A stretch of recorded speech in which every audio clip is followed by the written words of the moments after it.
Welcome. Welcome to Al Khalik Academy e-learning program. अस्सलाम वालेकुम। आज हम पढ़ेंगे class 5 lesson 3। Chapter name is the elves and the shoe maker, मतलब जिन्नात और मोची की कहानी है इस चैप्टर में कि क्या हुआ था, जिन्नात क्या कर रहे थे और शू मेकर जो मोची था उसके साथ क्या वाक़या पेश आया था। तो ये पूरी स्टोरी है, हम इसको रीड करेंगे और समझेंगे कि इसमें क्या बोला जा रहा है। सबसे पहले लिखा हुआ है वंस अपॉन अ टाइम, एक दफ़ा का जिक्र है। There was an old man shoemaker who lived with his wife above his shop. एक बूढ़ा मोची जो अपनी दुकान के ऊपर अपनी बीवी के साथ रहता था, मतलब शॉप नीचे थी और घर ऊपर था। He had so many bills to pay that he had to work from dawn to dusk. इस लाइन में बोला जा रहा है कि इसने बहुत से बिल अदा करने थे, वो सुबह से शाम तक सिर्फ काम करता था, मतलब बहुत ज़्यादा गरीब था। ये बताया जा रहा है कि मोची गरीब था, उसे बहुत काम करना था, वो सुबह से लेकर शाम तक काम ही करता रहता था। And he never grow any richer the day came when he had only a few pennies left, just enough to buy leather for one final pair of shoes। मतलब कि यहाँ से बात की जा रही है कि he had so many bills to pay, उसे बहुत सारे बिल अदा करने थे, इसलिए वो सुबह शाम दिन रात काम करता रहता था। वो कभी किसी अमीर की तरह नहीं बढ़ सका, मतलब उसने कभी अमीरी नहीं देखी, हमेशा उसने गुर्बत ही देखी थी। किसने? शू मेकर ने। इसके बाद वो दिन आ गया था जब उसके पास सिर्फ कुछ पैसे रह गए थे, जैसे कि वो कमा रहा था, शूज़ बना रहा था, जूते की मरम्मत कर रहा था, लेकिन उसके पास अब वो दिन आ चुका था कि उसके पास बहुत ज़्यादा गरीबी आ गई थी। उसके पास बहुत कम पैसे रह गए थे, जिससे उसने सिर्फ एक आखिरी जूतों की जोड़ी बनानी थी, तो उसके लिए उसने चमड़ा ख़रीदा था। एक जूतों की जोड़ी का चमड़ा उसने उन सिक्कों से ख़रीदा। दैट इवनिंग, उस शाम, इन द कैंडल लाइट, मोची ने चिराग की रोशनी में, in the candle light the shoe maker cut out the leather, मोची ने चिराग की मतलब लाइट रोशनी में कट कर लिया था लेदर को काटा उसने, चमड़े को उसने काट के रख लिया। Then leaving it on his work bench his picked up his candle and wearily climbed the stairs to his bed. मतलब देन, उसके बाद जब उसने शाम में कैंडल चिराग की रोशनी में लेदर को चमड़े को काट लिया था, उसके बाद उसने अपनी वर्क बेंच जहाँ पे बैठ के वो जूते बनाता था उस जगह को उसने छोड़ा और अपनी कैंडल उठाई, चिराग उठाया और अपने सोने की तरफ सीढ़ियाँ चढ़ते हुए अपने घर की तरफ चला गया, ऊपर अपने बेड पे सोने के लिए चला गया। द नेक्स्ट मॉर्निंग, अगली सुबह, when he came down to his shop, जब वो नीचे की तरफ आ रहा था अपनी दुकान की तरफ, the shoe maker could not believe his eyes, मोची को अपनी आंखों पे यकीन नहीं हो रहा था। उसने कुछ देखा होगा तो उसको यकीन नहीं हो रहा होगा। क्या देखा उसने? देयर ऑन हिज बेंच, उसकी वर्क बेंच पर जहाँ पे वो बैठ के काम करता था, where the leather had been was the finest pair of shoe he had ever seen, उसके उस वर्क बेंच के ऊपर एक बेहतरीन जूतों की जोड़ी रखी थी, जो उसने ऐसे कभी ना देखी, ना खुद उसने बनाई होगी।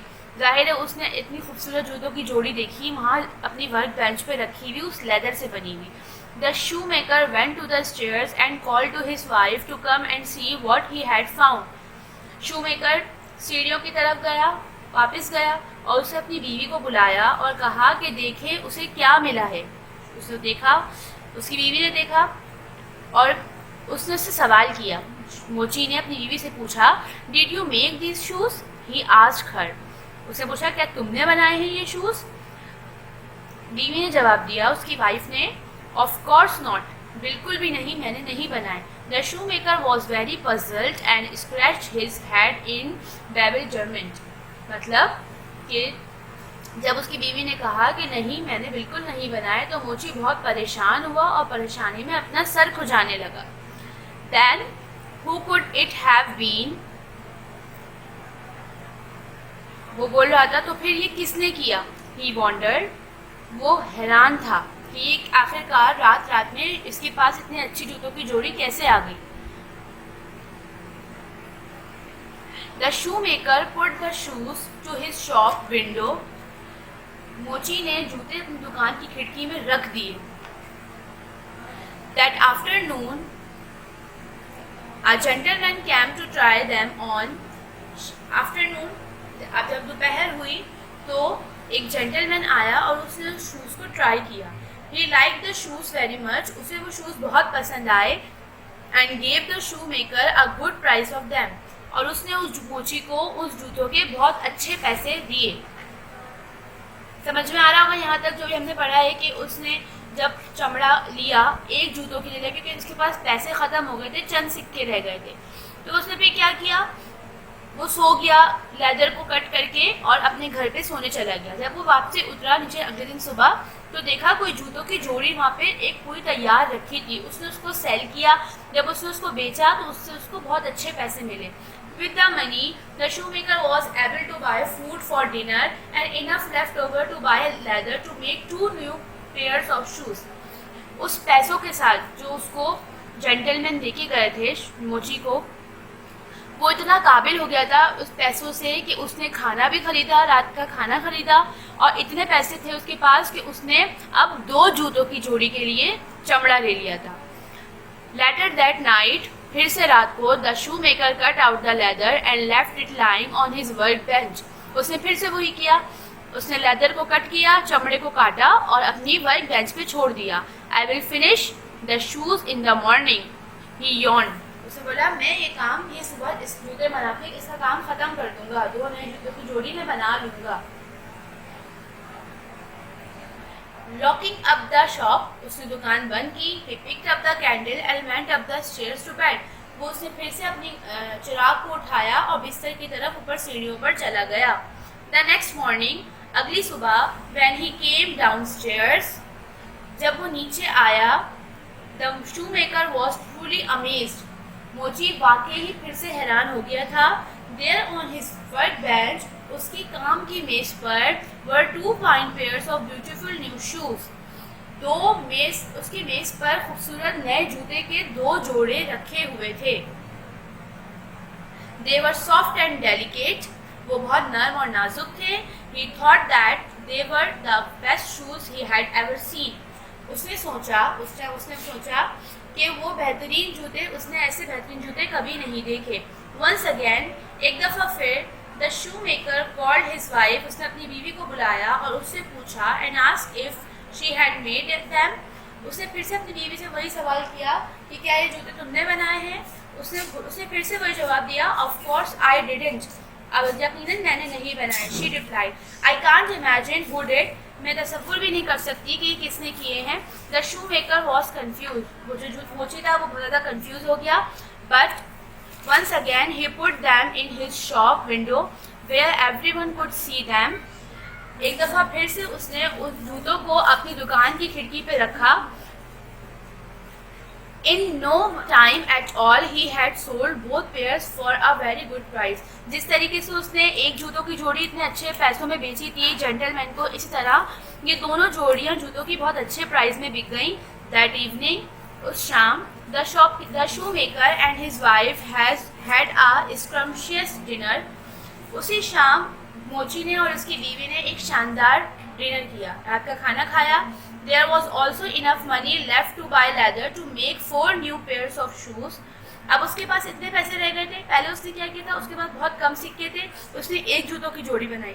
फिर उसने जब वो जूतों की जोड़ी रेडी हो गई, वो जब बिकी सेल हुई, उसके बाद उसने 2 जूतों की जोड़ी के लिए चमड़ा खरीदा। अब उसने 4 जूतों की जोड़ी के लिए चमड़ा खरीदा। जब उसने उस जूतों की जोड़ी के लिए चमड़ा लिया, उसने फिर से वही सब काम किया। Once more, the shoemaker cut out the leather and left it neatly on his workbench. And in the morning, there were more new shoes waiting for him when he came downstairs. And in the morning, और फिर उसी सुबह there were more new shoes. और फिर नए shoes उसका इंतज़ार कर रहे थे, उसकी टेबल के ऊपर वो वेट कर रहा था। So it went on 4 weeks. ये सिलसिला जूतों का कि वो लेदर ख़रीदता और फिर उसको जूते खुद ब खुद धुने में मिलते थे, ये सिलसिला हफ्तों तक चलता रहा। Every night the shoemaker cut out the leather and left it on his workbench. हर रात shoemaker लेदर चमड़े को काटता था और अपनी वर्क बेंच पे छोड़ता था. And every morning there were splendid shoes waiting to be sold. और हर सुबह उसकी उस वर्क बेंच के ऊपर स्प्लेंडेड मतलब बहुत ज़्यादा उम्दा और बेहतरीन जूते उसके बेचने का इंतज़ार करते थे. Soon the shoe maker and his wife were quite wealthy. बहुत जल्द मोची और उसकी बीवी बहुत ज़्यादा अमीर हो गए थे. But they still did not know who was making the elegant shoes that appeared in the shop as if by magic. लेकिन उन्हें अभी तक ये बात मालूम नहीं थी कि उनकी शॉप पर ये जूते कैसे बने जाते थे, कौन बनाता था. वन कोल्ड विंट्री नाइट, एक सर्द की रात मतलब एक सर्दी की रात में, जस्ट बिफोर क्रिसमस से पहले, the shoe maker and his wife decided that they had to solve the mystery once. उसने और उसकी बीवी ने ये डिसाइड किया कि वो इस माइस्ट्री को, इस मैजिक को, इनको ओपन करेगा. So after the shoemaker left the ladder on his workbench,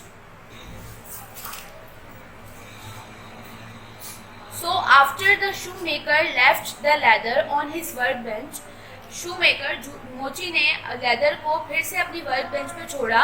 he close the shop and hide in a big cupboard with his wife.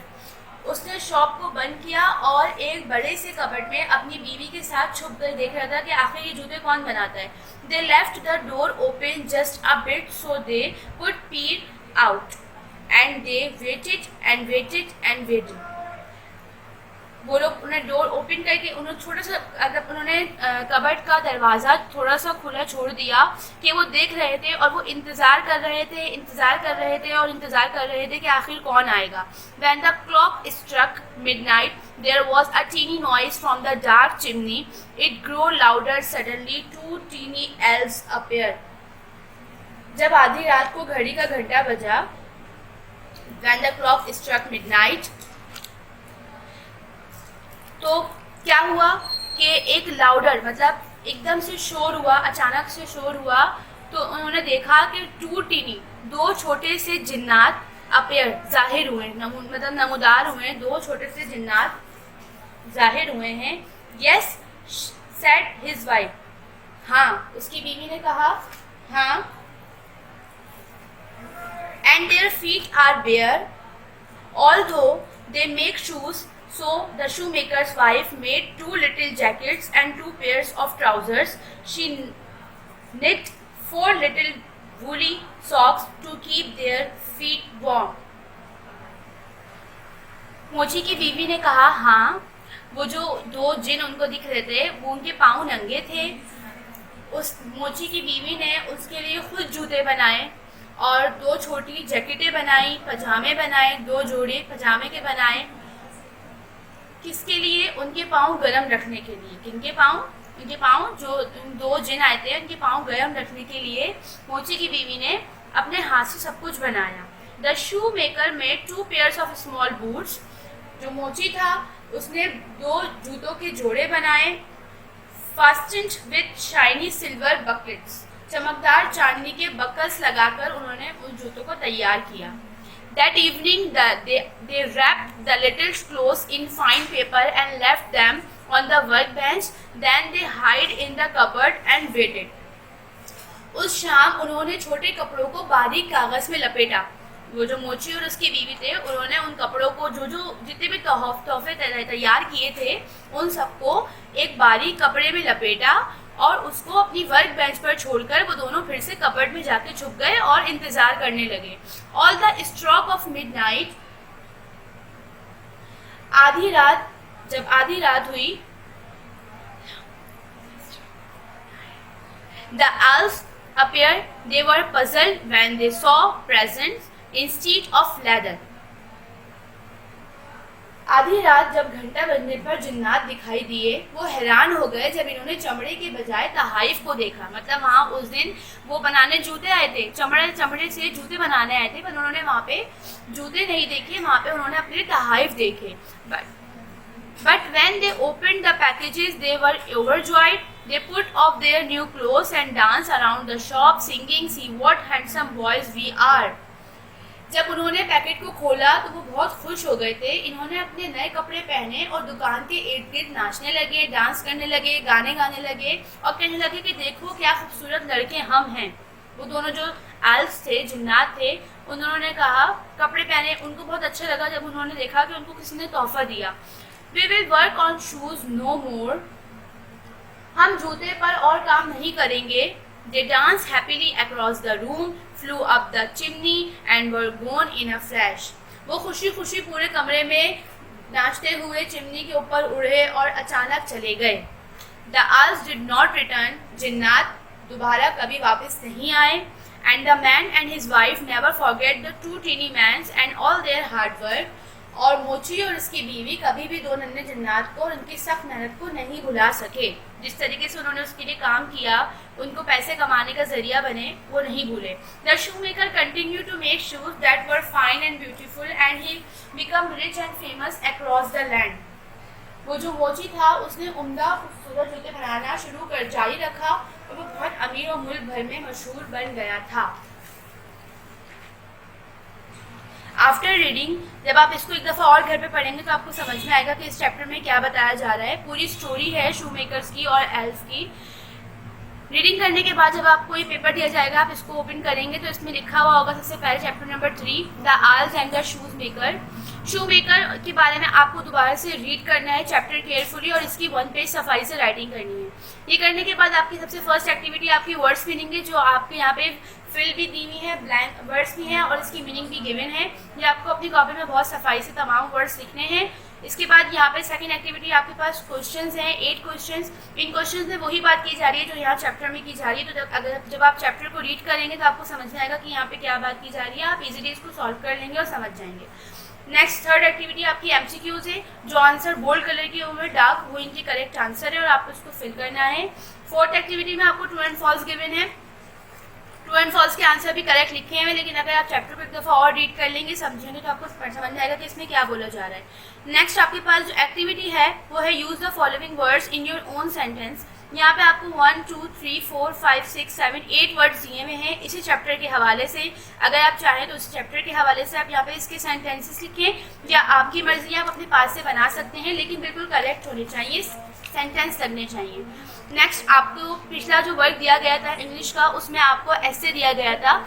जहाँ पे आपने ऐसे किया है उसी के आगे आपको ग्रामर वर्क में एप्लीकेशन करनी है। एप्लीकेशन का टॉपिक आपको गिवन है, फ़ी कंसेशन है, आपका फीस माफ़ी की दरख्वास्त से, ये आपको अपनी कॉपी में करनी है। उसके बाद नेक्स्ट आपके पास ग्रामर वर्क में ही आपको ये वाला वर्क भी अपनी कॉपी में करना है। ये तमाम काम कॉपी में करने के बाद सफाई से स्कूल में लाके चेक करवाइएगा। Thank you so much.